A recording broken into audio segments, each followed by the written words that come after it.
Hi everyone, this is Emily with Local Tasting Tours. Really excited about our podcast today. You can find us at localtastingtours.com. We do local food walking tours in downtown Halifax, and today we're doing a tasting at Le Bistro by Liz.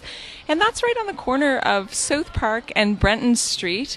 Famous bistro, and Liz has recreated it here. It's a really popular spot. I'm here with the owner today, Liz and Groom Chambers, and she's doing the tasting with us. It's a Moroccan dish, is that right? It's called a Moroccan crepe. It's an original recipe that we had. I think it was created in 1980s, and it's something that's been on Le Bistro's menu ever since I can remember, and of course my favorite dish as well. Liz, I understand that you've got some really great musical acts here this summer. Yes, actually on a Wednesday night we've got Lisa McDougall, who plays keyboards and sings, and on weekends we have Louis LaRue.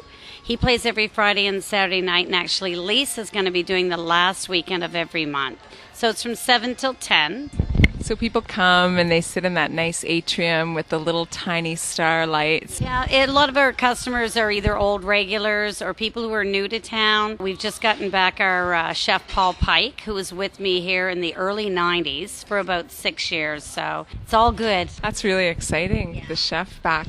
Our guest today is Sean Harris, and Sean's a famous local face. He sings with a flamenco group called Compania Azul. And Sean, I'm just going to get you to spell that so people can find your website. It's Compania Azul. So if you just type that in as one word or as two separate words, Compania Azul, you'll be able to find us on the web. And it's a traditional Spanish style of singing that you do, Sean, is that right? Well, it's traditional and as traditional as it can get, having lived on the East Coast. But all of the people who are in the group have studied the traditional flamenco form, and we use that as our base for our music. And I understand that you're going to take part in the Jazz Festival this year. That's right. On July 8th, we're doing an afternoon concert down at the tent on the waterfront, which is always lots of fun. And who's the primary dancer with the company, Sean? The primary dancer director right now is Megan Matheson Hamilton. And she does the choreography. She also has done some of the music writing. And Sean, as well as singing so beautifully, I'm a big fan of yours, you have done some writing as well, is that right?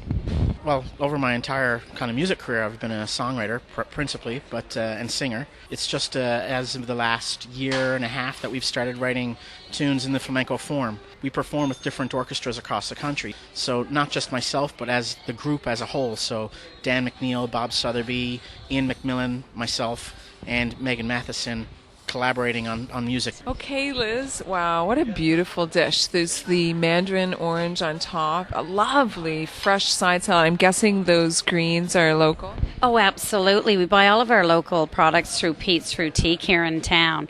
And the crepe Moroccan, that's a house-made crepe.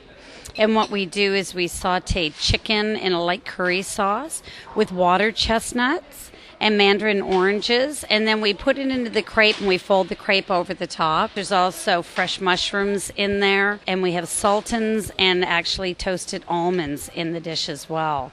It's delicious. Really fluffy crepe. As you were saying, you can really taste the curry, but it's a hint of curry. It's not super spicy. And the raisins and the mandarin orange on top. Mandarin orange, yeah. Wow, yeah, it's really nice because it adds a sweetness to that curry. Yeah. Very, very nice. Very, very nice. So you get all those different textures and all those punches of different flavors all at the same time. It's actually our number one selling item. And like I said, it was an old recipe from way back. And it's one of the things, we worked really hard to get that original flavor and get something back. And it being my favorite all through the 90s, it was something like, no, that's not right, try again. Right. So I just like to finish up with a couple of questions. And Liz, I'm going to ask you if you have a favorite locally owned shop in town?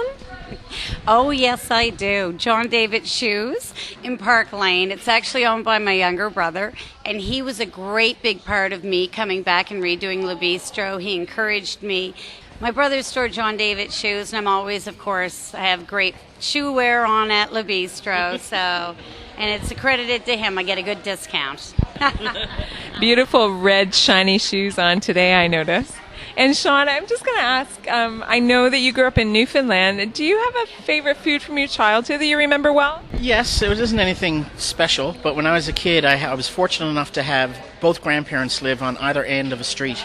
What would happen was in the morning my parents would drop me off at my grandmother Smith's, and she'd have bread baked.